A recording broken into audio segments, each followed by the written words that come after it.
Let's open up the room a little bit. How many people out here got family members that get on your nerves? Clap if you got somebody in your family that gets on your last nerve.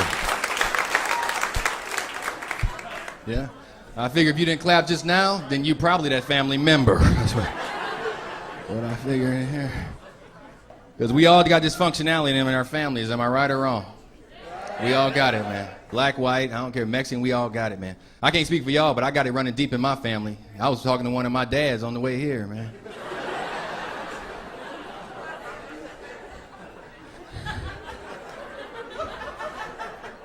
Dad number 4, sir. I called him on the phone. He just found out today I do stand-up comedy, so I was real confident about the conversation. Yo, Dad, guess what? Boy knows what he's going to be. Yeah, stand-up comic.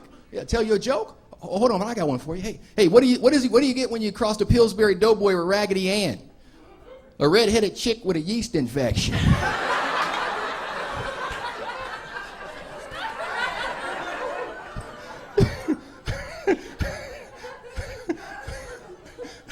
Dad didn't find that too funny, you know. Because my dad big on education. That's like his whole thing. That's his whole deal, you know. He was like, God dang, boy, what the hell you want to go and do that for? You mean to tell me you gonna go and waste 9 years of high school to do that?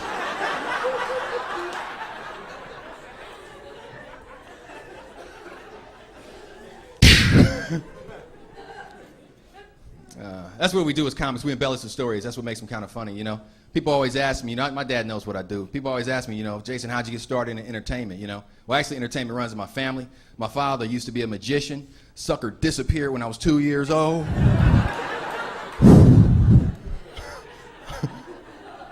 Well, I ain't seen him since, man.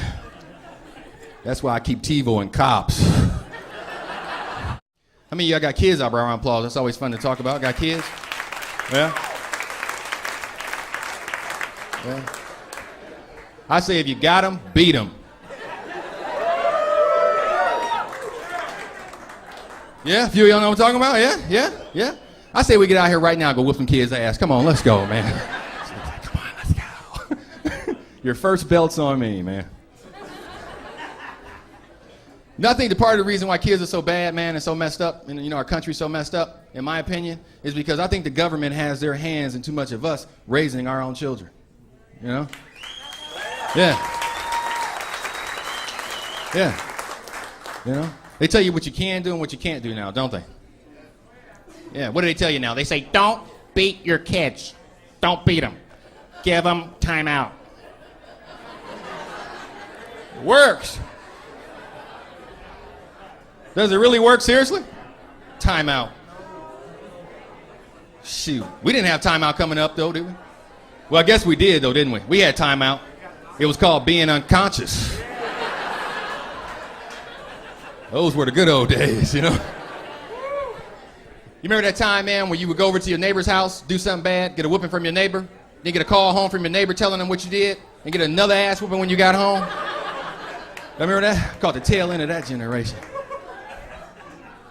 And my grandmother had some of the biggest hands you ever want to see on a woman. You ever hit so hard in your back, you have the sound knocked out of you? I mean, right down the center. Shut up!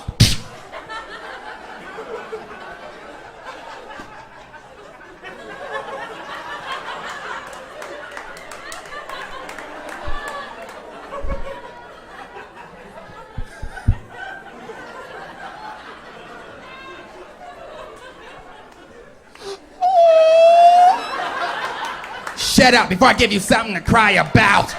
Remember that? Hell, thought you just did, Grandma. Was that a love tap? The heck? Man, it's crazy. I don't know, man. Kids are a trip, man. You know, I ain't had no friends growing up. You know, I'm the only child, you know. My little nephew, he wanted all this stuff for Christmas, you know. Wanted one of those Sony PlayStation 3s. Is that what they call? Sony PlayStation 3s, man. Them things are like, what, $600, $700?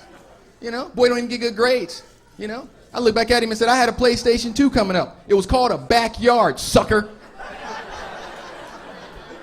Back there and play in your station. Got a $500 fence around there just for you, Bubba. You got to tell these kids where to go, man. Y'all messing with me, man. Nuts.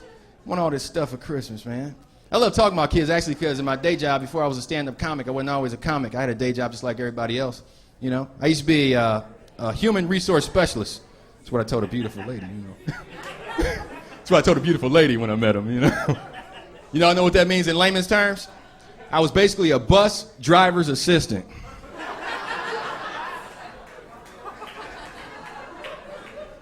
Y'all never heard of those, I tell you. My job was to watch the kids while the bus driver drove the bus. They paid me to do that. Benefits, everything, whole nine, man. Yeah, I had some interesting kids on the bus too, man. I couldn't be like I am tonight, man. I had to be serious. You know, I had to be real serious. You know, so I had to be more of like a military sergeant, you know. So when I come up, they get on the bus, it's like 60, 80 kids, man. Bad, cussing, you know, talking back to the bus driver, you know, hitting each other. You should see your kids when they're not around you. It's something to see.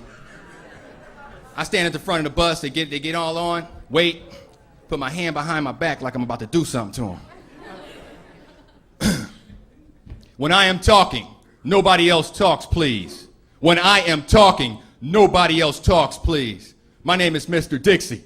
I'm the bus assistant on this bus. We got a few rules we're gonna go over. You keep your feet out of the aisle, you stay turned around, and you don't hit nobody. You do, you got a problem with me.